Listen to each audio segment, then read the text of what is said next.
For more than 5 decades, the Kenyatta International Convention Center has been at the heart of MICE business here in Africa. But new players are coming on board.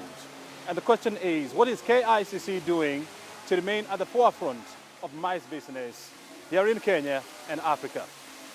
We're talking to the Chief Executive Officer of KICC, James Mwaura. He'll be explaining to us what KICC is doing to remain a premier MICE destination here in Africa. Thank you very much indeed for joining us. First of all, this is the latest kid on the block here at KICC. Help us understand what is this and what are you trying to achieve by launching this fountain system? Thank you. Thank you very much, O'Brien, and thank you.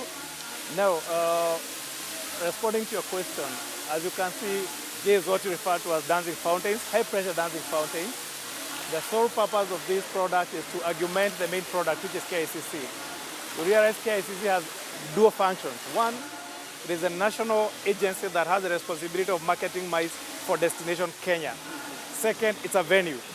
It is a venue for both government business and it's a venue for private businesses. Now, in regard to the exact product, what we'll be doing with this product is, one, it is a product that will be commercializing, meaning if you have a specific event that you want augmented, a wedding, reception, a church function, holiday makers, we shall be running the fountains at different times, targeting different audiences.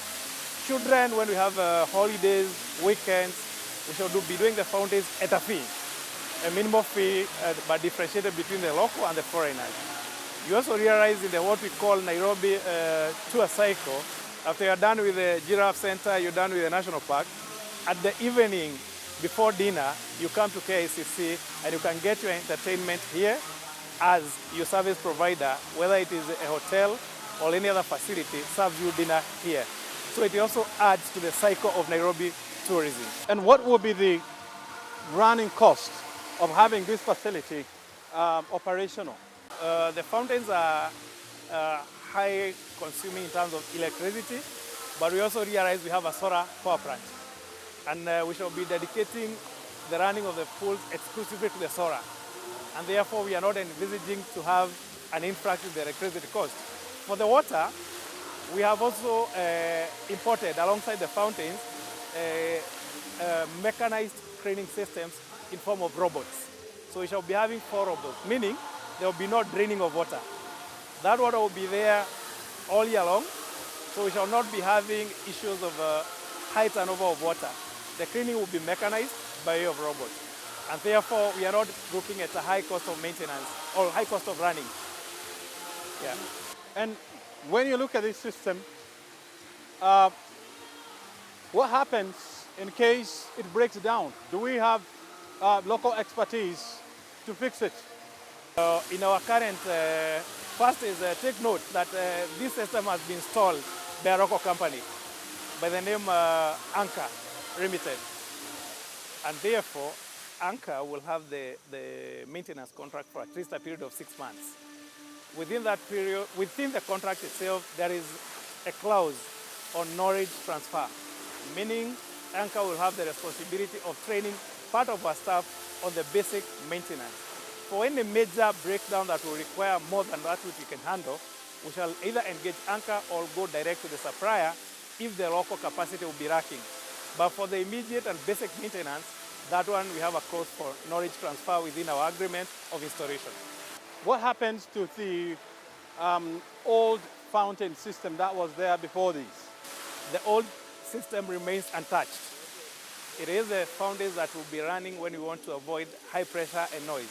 When conferences are going on during the day, the traditional known KICC fountains are intact. None has been interfered with. So we are having the 2 sets along each other. Will this system be running on a daily basis? Yes, in the evenings. In the evening? We shall be running it from 5 to 10 because we are targeting a particular clientele for that period. We shall also be running it over public holidays and weekends to allow people of Nairobi and far-fetched areas of the country to have space for entertainment within the city. Will you be allowing the public to come here? At a fee. It's a fee. It's a fee, just like any other product from any other service provider. We shall be charging a marginal fee differentiated between the local and the non-local persons, just like the way we charge for the helipad. We realize we also have a product up there where we have the panoramic view of Nairobi, the 360 degrees, which we charge at a price of 250 shillings per an adult local and a 500 shillings foreigner. This one we are also going to run a model close to that. The pricing may not be similar, but will be related. Yes. You're looking at how much for locals? Kenya shillings 500 per an adult and 250 for any person below the age of 18. And those are the basic going rates even in basic entertainment for hotels. If you take your kid for a playground, that's how they charge. What else am I going to experience apart from the dancing fountain? What will happen? We shall make it a complete ecosystem. We shall be having what we call street food vendors. These are the people whom we are around, who are standard food providers, pitching what we call beer tent along the Supreme Court Road, and along this road, vending foods and drinks in a standardized, organized manner. That will allow people to have their entertainment, have their bite, and have their drink. When do you expect that to start? There's a product which we expect to run from the period of Easter going forward. So within the period of Easter, Nairobians will be invited to come and have a taste of the dancing fountains. Not yet. We're working around with the State Department. Remember, KICC operates under the State Department of Tourism, and this is a tourism product. So we are looking at a time when it will be most appropriate to do the official launch, so that we can have, for the official launch, it will be open for the public at no charge. Subsequent to that, then we shall do the minimal or marginal charge for the product. You see, in the last 10 years, KICC has gone through a number of renovations. The last one was during the African Climate Summit. How is it ready now to compete with other emerging MICE businesses like Addis Ababa in Ethiopia, like Kigali in Rwanda, Cape Town in South Africa, as well as Durban? Subsequent to the ACS facelift, we call it an overhaul facelift, immediately and as a result of that, KICC held some of the biggest conferences ever to have taken place in Africa. And this was the Fertilizer and Soil Summit. There was the African Development Bank Council of Ghana annual assembly, and we also had the World Bank conference. That was a direct resultant of the facelift and all innovations that took place at that time.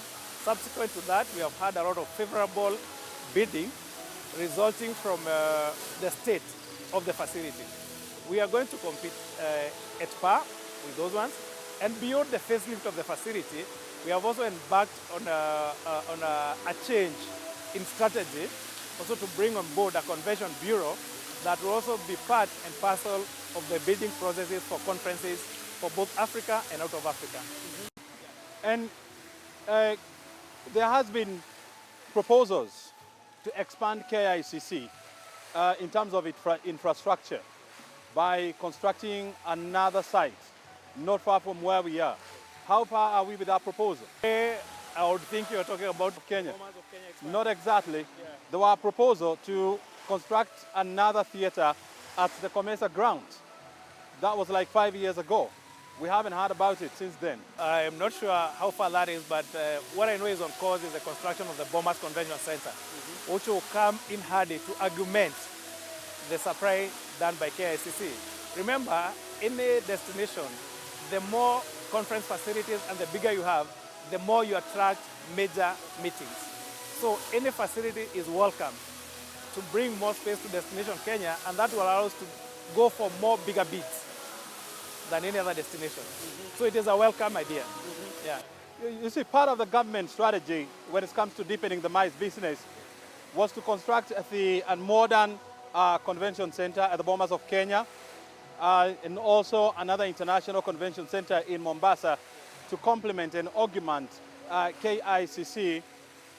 Do we have any progress on that? I'll comment on Bomas because that's the latest and it's the one that I have public information about.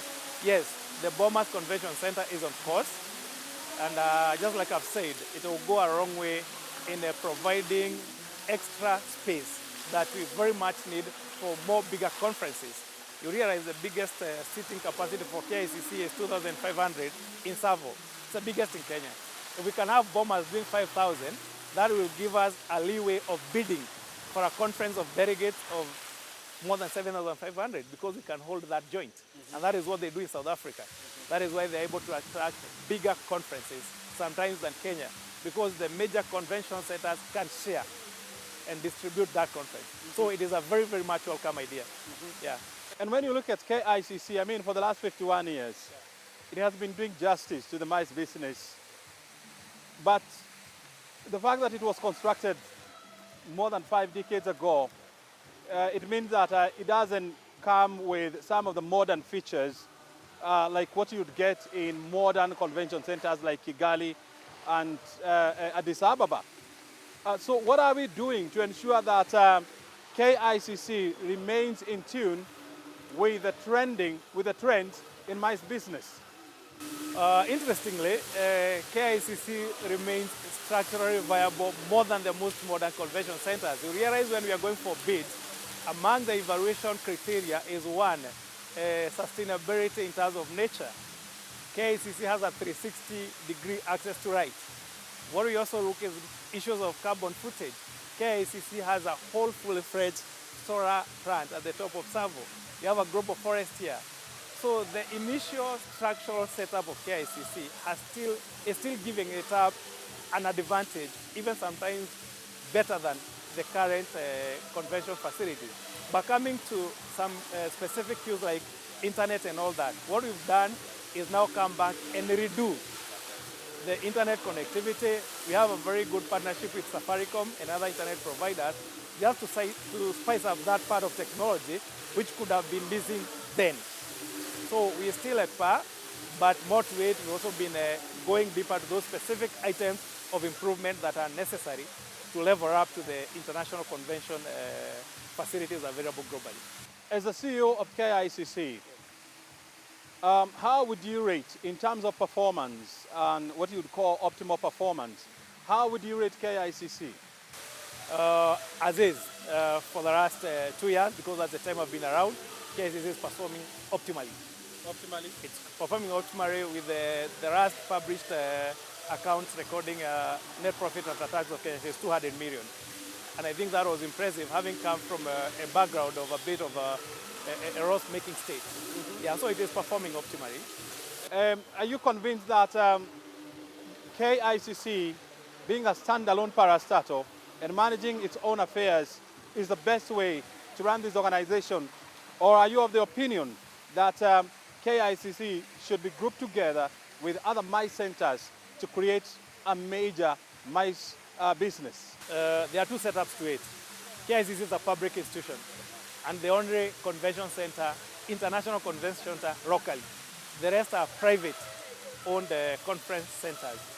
And the biggest of all, which has a combination of several halls, I think it's Pride Inn. Yeah, Pride Inn in Mombasa. Yeah. So as is now, KICC still puts up the big show. Like I said earlier, KICC has a dual role. One, it is a national agency responsible for mice for destination Kenya. So beyond the venue, it has that other responsibility, and among them is even the development of the national mice strategy. So it has that dual role, and therefore it is not capable of being merged with another entity that will not have those functionalities. Yes. Once we have the Bomas Convention Center going on, how is it going to shape the mice business for KICC?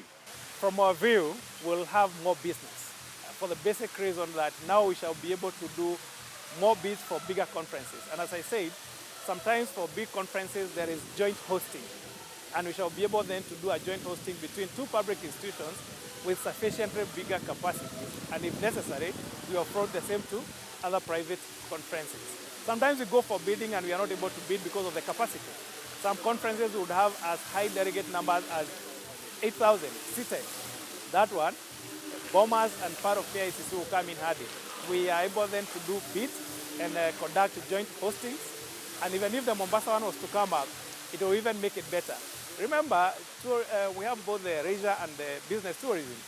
It becomes more better when you can do what's called leisure. That person who is also doing business tourism is doing leisure. So they are capable of being in Mombasa, coming through the SGR through the air to Nairobi, and intermixing those two activities together. That makes the destination more attractive. If there is one thing that you are to change to make KICC much better, what would that be? None other than continuous improvement of the infrastructure. Continuous improvement of the infrastructure. Yes. How much money do you need for that? It is a phased-out process. I think it is there in our strategic plan. We already done the first two phases, which was the facelift that you saw about. Now we shall be doing the second phase, which will be the fixing of the amphitheater roof. We shall get the quantities from the State Department of Public Works so that then we are able to quantify and make a plan for the funding. Yeah. For the longest time, the revolving restaurant at KICC has not been operational. It was one of the crowd puller for this institution. What plans are there to ensure that the revolving restaurant is jump-started and it remains operational for the foreseeable future?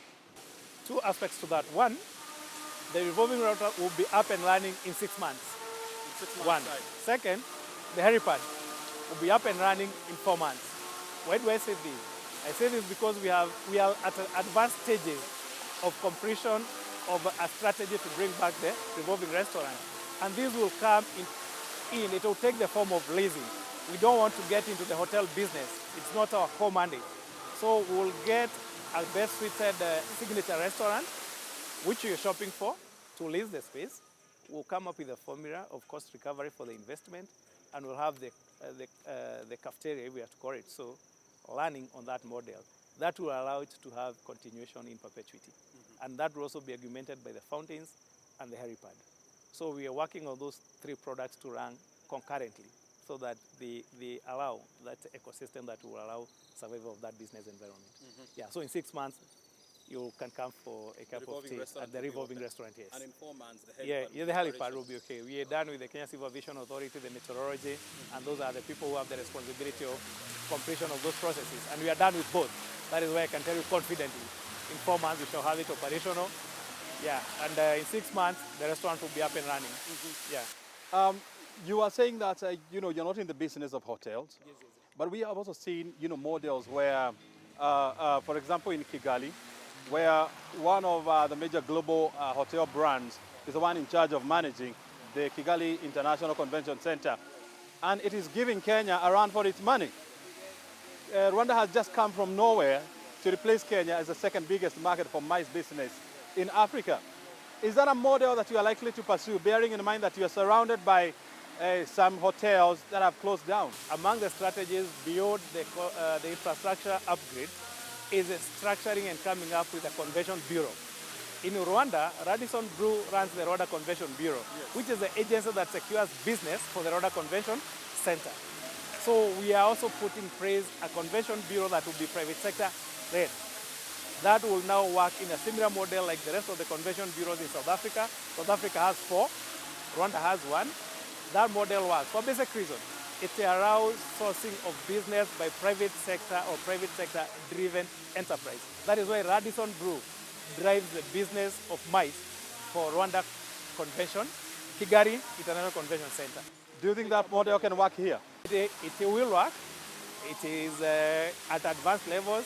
I think the CS has already tabled a cabinet brief on the same as we progressively engage the prayers in MICE for finalization of bringing back. At one point it was there, but I think the footing was not well done. It was not private sector led, it was public sector led.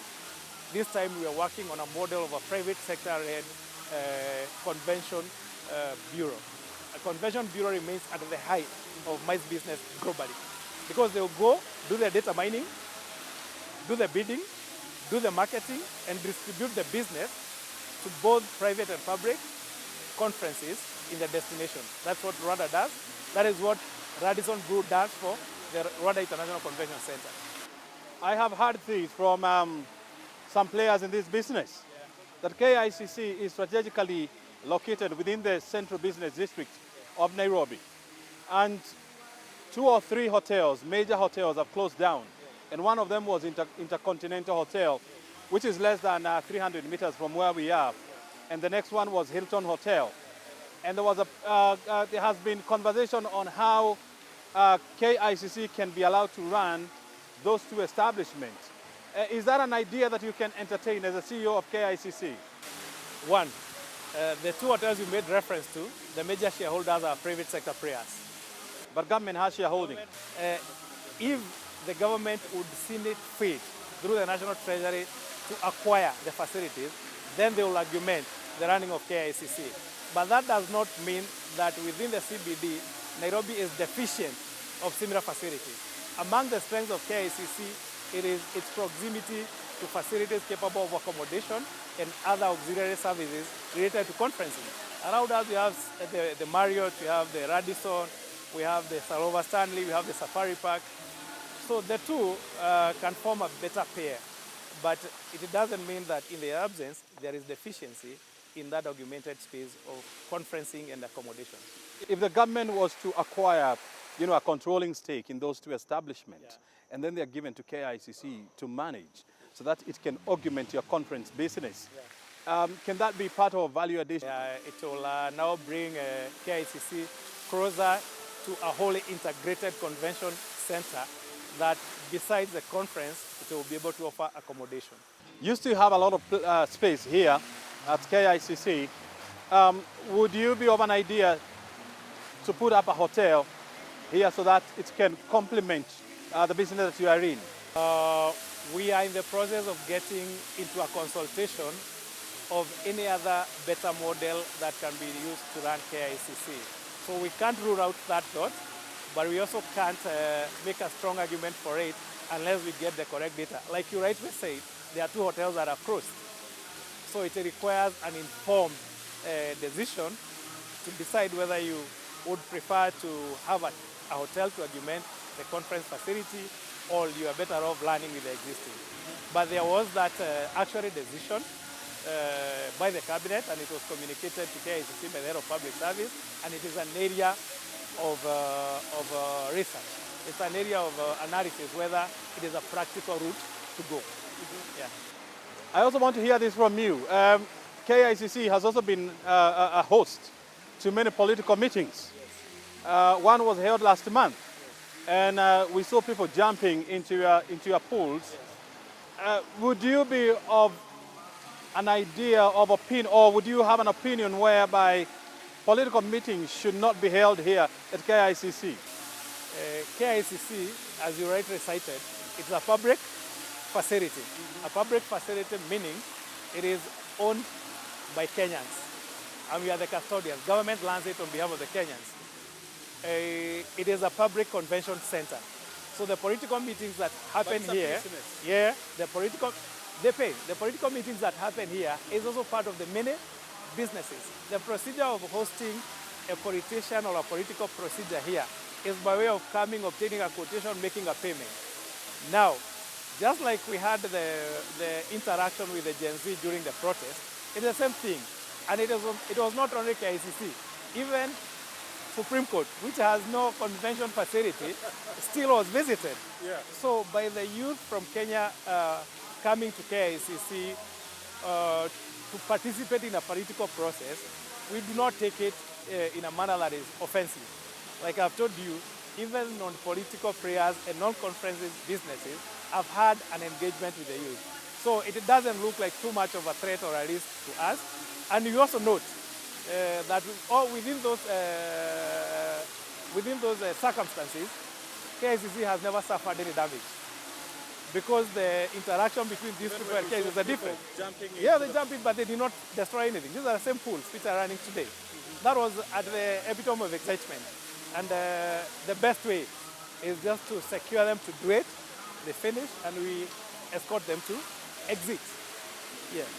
Let's go back to the competition. You're competing with Rwanda, you're competing with Egypt, you're also competing with South Africa.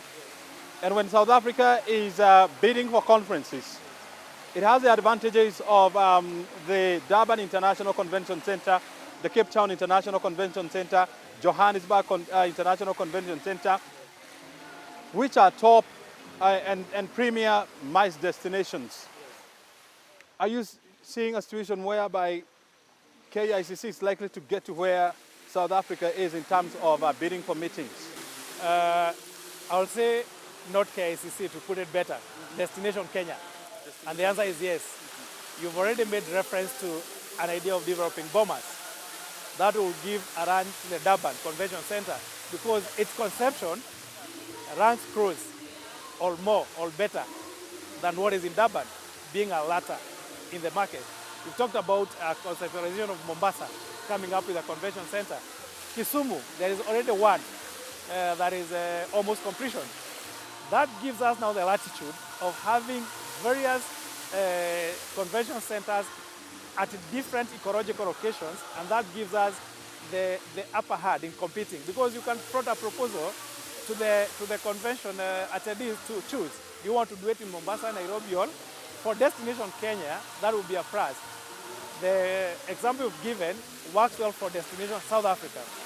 And probably to make it clearer to you is that all those convention centers have convention bureaus. Their business is sought by way of convention bureaus. So anytime we go for a bid, South Africa will be represented by 4 or 5, by one. And that is why we are making a strong case for a convention bureau. That will allow argument the case of KICC in making a case for Destination Kenya. So if you can have 2, 3 entities making a bid for Destination Kenya, we leave the choice of the venue within Kenya to the delegates. But of course, the conference will be in the Destination Kenya.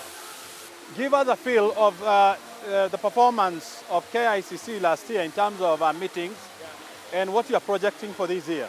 Last year, towards the close of the financial year, the meeting environment was good. This year, there was an effect as a result of the demos that you saw. Conference business is very sensitive, just like the rest of tourism, to any form of unrest. And we had quite a number of cancellation of international conferences resultant from the effect of the demonstrations that we had in Nairobi. And therefore, this year, the performance is likely to be less better than last year, purely because of that interference. But to augment that, what are we doing? We are targeting a lot of local tourism now. And this will form a part and parcel of augmenting the local tourism. Remember, at local level, immediately after we are done with the picketing and demos, tomorrow we are open and ready for business. But for an international conference, there will be more than that for consideration. So we shall be balancing both to make sure that we don't have those seasonalities. Mm-hmm. Yeah. Very well. As I let you go, what else do we need to know about KICC and MICE Business? Probably most of it is what we've discussed, but beyond that, we have embarked on a project of automating the parking services. We've already awarded that tender. There's a contractor who will be coming on site to be running the parking space as automated space. Second is what I've told you about the Convention Bureau, which will go a long way in spicing up this business for Destination Kenya. And finally, alongside ourselves at KTB, we have added another product in the block of Tembea Kenya and Magical Kenya. So when you come for tourism in Nairobi, once you're done with Giraffe Center and you're done with the National Park, you can come to KICC. It is an extra product for sale for Tembea Kenya. Very good. Thank you very much indeed, Bwana CEO, for joining us and of course, for sharing those insights with us. Asante sana. What you have been watching Inside Government, we've been talking to the CEO of KICC, James Maura, and we are at the KICC, and this is exactly what is happening here. It is jaw-dropping. It's absolutely beautiful, and I would encourage you also to come and see these and also have a feel of what is happening here at Kenyatta International Convention Center. My name is O'Brien Kimani. Thank you for watching Inside Government. Bye for now.